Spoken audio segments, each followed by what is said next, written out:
जिसने देशद्रोही बयान दिया, हमारी बहन को आतंकवादी से तुलना करी है और हाई कोर्ट ने स्वतः संज्ञान लिया है। अब वो मामला सुप्रीम कोर्ट में पहुंच गया और देशद्रोह का उस पे केस चलेगा ही चलेगा। लेकिन गवाई साहब ने, जो हमारे नए सीजेआई हैं, उन्होंने तो कह दिया कि आप मंत्री हैं, आपका कुछ नहीं होगा।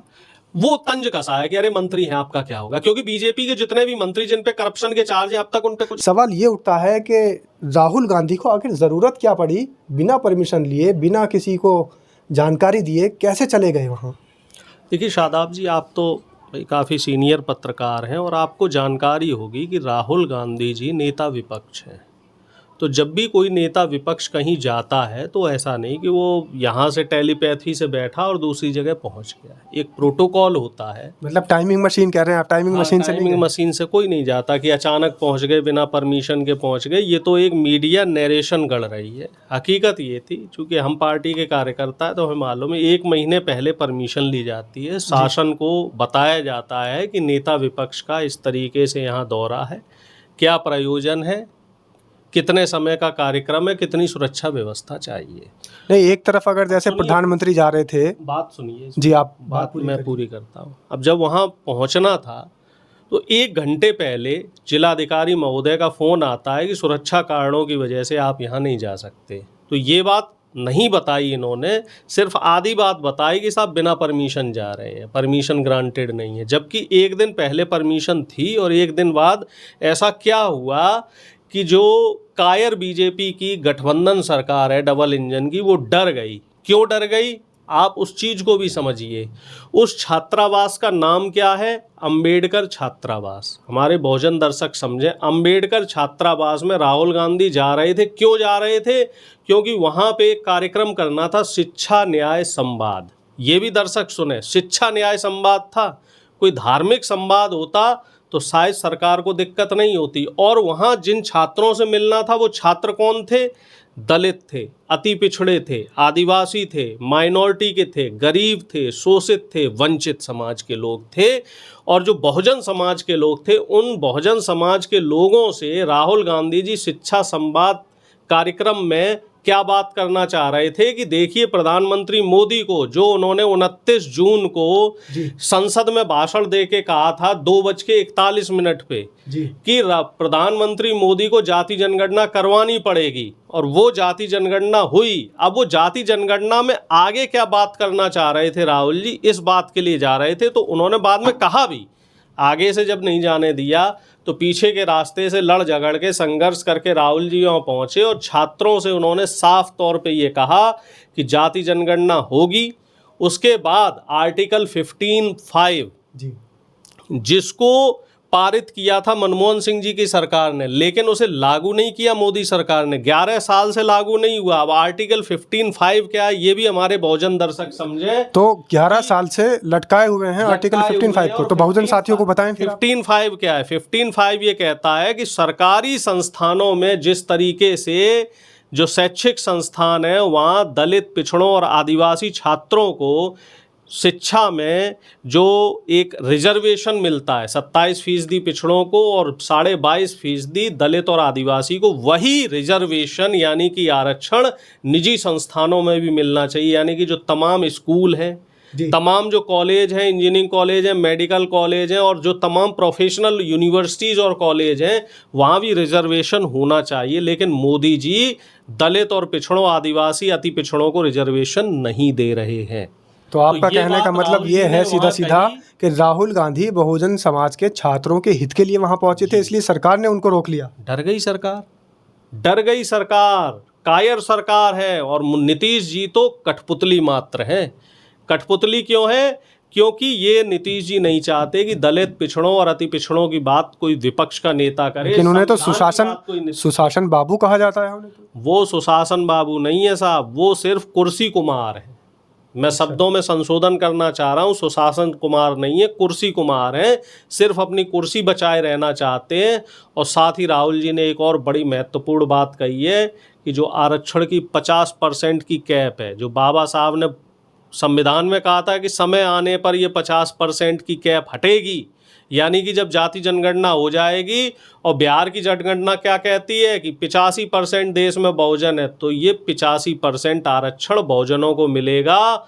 और संख्या हमारी और माल खाएं वो, ये इस देश में नहीं चलेगा। और इस बात को राहुल गांधी ने साफ तौर पे कहा कि निजी क्षेत्रों में आरक्षण वो लगाएंगे, प्राइवेट नौकरियों में आरक्षण लगवाएंगे और लड़ेंगे सरकार से, ऐसे छोड़ेंगे नहीं मोदी जी को छोड़ेंगे नहीं। बहुजन समाज की बेटियों का अपमान करने में भी भारतीय जनता पार्टी के नेता बिल्कुल पीछे नहीं है। कितनी बेशर्मी की बात है कि जो देश की बेटी है कर्नल सोफिया कुरैशी, उसको व्योमिका सिंह, उसको बीजेपी के नेता क्या कह रहे हैं कि आतंकवादियों की बहन है, हमने वहां भेज दिया। लेकिन नेताजी भारतीय जनता पार्टी के जितने नेता बहुजन समाज की बेटियों का अपमान कर रहे हैं, लेकिन पीडीए का हिस्सा रहे प्रोफेसर रामगोपाल यादव भी तो व्योमिका सिंह पर सवाल उठा रहे हैं। इसमें आप समझिए, प्रोफेसर रामगोपाल जी ने बिल्कुल स्पष्ट कहा है कि व्योमिका सिंह, कोई सिंह से ये ना समझे कि वो किसी और समाज की है, समाज से है। उन्होंने साफ कहा कि वो चमार समाज की, जाटव समाज की, यानी कि दलित समाज की है। आप इस बात को समझो, बात की गहराई को समझो। प्रोफेसर साहब ने ये क्यों कहा? क्योंकि हमारे बहुजन समाज के बहुत से लोगों को तो मालूम ही नहीं है कि व्योमिका सिंह कौन से समाज की आती। इस वजह से उन्होंने खुल के कहा और गोदी मीडिया ने उसका अर्थ का अनर्थ बना दिया। भाई एक बात बताइए, किसी दलित समाज की बेटी को ये बताना कि वो दलित समाज की है, वो ज़्यादा सही है, या फिर ये बीजेपी के नेता कहते हैं कि वो आतंकवादी की बहन है? लेकिन सिंह लगाने पे किसी का कॉपीराइट तो नहीं है ना? नहीं है, लेकिन वो बताया है प्रोफेसर साहब ने, उनका वो इंटेंशन नहीं था।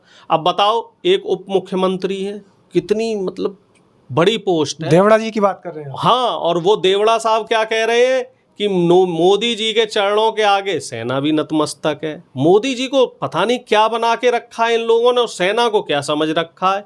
इन दोनों लोगों ने सेना का और देश का अपमान किया है, और इन दोनों लोगों पे देशद्रोह का केस लगना चाहिए। मोदी जी को क्या समझ रखा है? मोदी जी तो खुद अपने मुख से कह चुके हैं, नॉन बायोलॉजिकल हूँ, गंगा का पुत्र हूँ, बाबा केदार का पुत्र हूँ। मणिपुर कब जाएंगे? जब केदार के पुत्र हैं, शंकर भगवान के पुत्र हैं, तो मणिपुर कब जाएंगे? और जितने भी लोग हताहत हुए हैं और जितने भी लोगों की जानें गई हैं, उनके घर कब जाएंगे मोदी जी? अभी तकरीबन जो मेरी जानकारी है, 40 से ज़्यादा लोगों की जानें गई हैं और 50 से ज़्यादा लोग घायल हुए। क्या मोदी जी किसी के घर गए? नहीं गए। टीवी पे प्रकट हुए, वाहवाही ली, लेकिन अमेरिका के खिलाफ कुछ नहीं बोले, चीन के खिलाफ कुछ नहीं बोले।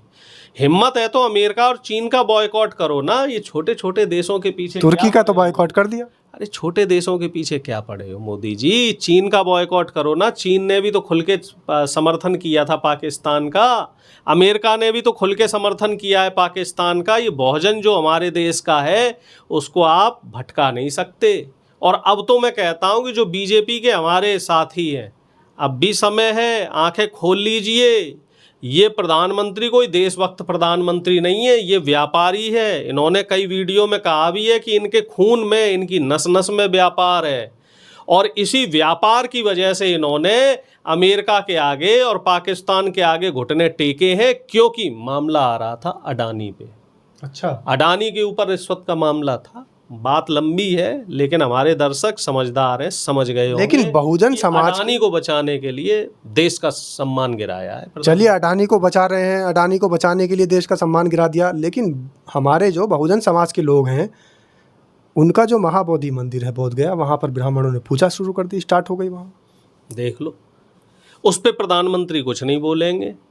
और मैं तो निवेदन करूंगा, अब तो हमारे मुख्य न्यायाधीश बौद्ध समाज के आए हैं, कृपया आप ही स्वतः संज्ञान लें, क्योंकि बीजेपी तो कोई कार्रवाई नहीं करेगी। जिस तरीके से आपने विजय शाह, जिसने देशद्रोही बयान दिया, हमारी बहन को आतंकवादी से तुलना करी है, और हाई कोर्ट ने स्वतः संज्ञान लिया है, अब वो मामला सुप्रीम कोर्ट में पहुंच गया और देशद्रोह का उस पर केस चलेगा ही चलेगा। लेकिन गवाई साहब ने, जो हमारे नए सीजेआई हैं, उन्होंने तो कह दिया कि आप मंत्री हैं, आपका कुछ नहीं होगा। वो तंज कसा है कि अरे मंत्री हैं, आपका क्या होगा, क्योंकि बीजेपी के जितने भी मंत्री जिन पे करप्शन के चार्ज हैं, अब तक उन पे कुछ नहीं। ब्रजभूषण शरण सिंह, हमारे देश को तमगा लाकर देने वाली लड़की के साथ में क्या किया था उन्होंने? 100 से ज्यादा लड़कियों पे, और वो लड़कियां कौन सी थी? पिछड़े समाज की, दलित समाज की, बहुजन समाज की। उन लड़कियों पे दुराचार के आरोप पे, मतलब एक बलात्कारी, उसका बाल बांका नहीं हुआ, शान से घूम रहा है वो। अब उसका लड़का चुनाव लड़के सांसद बना बैठा है। क्या होगा इस देश में। और ऐसी तमाम लिस्ट है बीजेपी के नेताओं की, लेकिन मुझे पूरा भरोसा नहीं, पूरा यकीन है कि जो पहले देश के बौद्ध मुख्य न्यायाधीश बने हैं वो बोध गया के मामले में बौद्ध समाज को नहीं, पूरे बहुजन समाज को न्याय जरूर दिलवाएंगे। और जो वहाँ पाखंडी मनवादी बैठे हुए हैं, जो वहाँ पे उस ज़मीन को कब्जा करना चाह रहे हैं, उसमें जो हमारा बहुजन समाज है, बौद्ध समाज है, उसको न्याय जरूर मिलेगा। हमें पूरा भरोसा है। हमारे जो नए बौद्ध समाज के मुख्य न्यायाधीश हैं गवई साहब, वो बड़े फ़ख्र की बात है बहुजनों के लिए कि आज़ाद भारत में जो ये मुख्य न्यायाधीश बने हैं तो दूसरे दलित हैं, मात्र दूसरे दलित और पहले बौद्ध। ये भी बड़े फ़ख्र की बात है। और ये क्यों है? क्योंकि ये संविधान की ताकत है। मजबूरी में प्रधानमंत्री को बनाना पड़ा। ये आपकी ताकत है, ये हमारे देश के संविधान की ताकत है। और इसी ताकत को हमें बनाए रखना है और इस मनवादी सरकार से सवाल करते रहना है।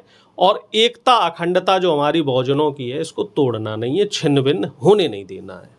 बिल्कुल। तो अरुणेश यादव का साफ तौर पर कहना है, शिक्षित बनो, संगठित रहो और संघर्ष करो, जो कि बाबा साहेब भीमराव अंबेडकर का सूत्र था, जिस पर चलकर मान्यवर कांशीराम, बहन मायावती आगे बढ़ रहे हैं। तो इसीलिए मेरा भी बहुजन समाज के अपने साथियों से एक ही विनम्र निवेदन है कि शिक्षित बनो, संगठित रहो और संघर्ष करते रहो। और संघर्ष मात्र कितना सा मैं अपील कर रहा हूँ कि वीडियो को, प्रोफेसर अरुणेश यादव की आवाज़ को दूसरों के मोबाइलों तक पहुँचाना ही आपका परम कर्तव्य बनता है, क्योंकि ये भले ही पीडीए का हिस्सा है, बहुजन समाज का हिस्सा है, लेकिन सभी बहुजन समाज के साथियों के लिए आवाज़ बुलंद कर रहे हैं। तो इन्होंने तो अपनी आवाज़ स्टूडियो में बैठकर बुलंद कर दी, अब आगे इसको पहुंचाना आप सभी साथियों का काम है। तो इसी अपेक्षा के साथ कि सभी लोग इस वीडियो को ज़्यादा से ज़्यादा शेयर करेंगे। जय भीम, जय संविधान। बहुत बहुत धन्यवाद। जय भीम, जय संविधान।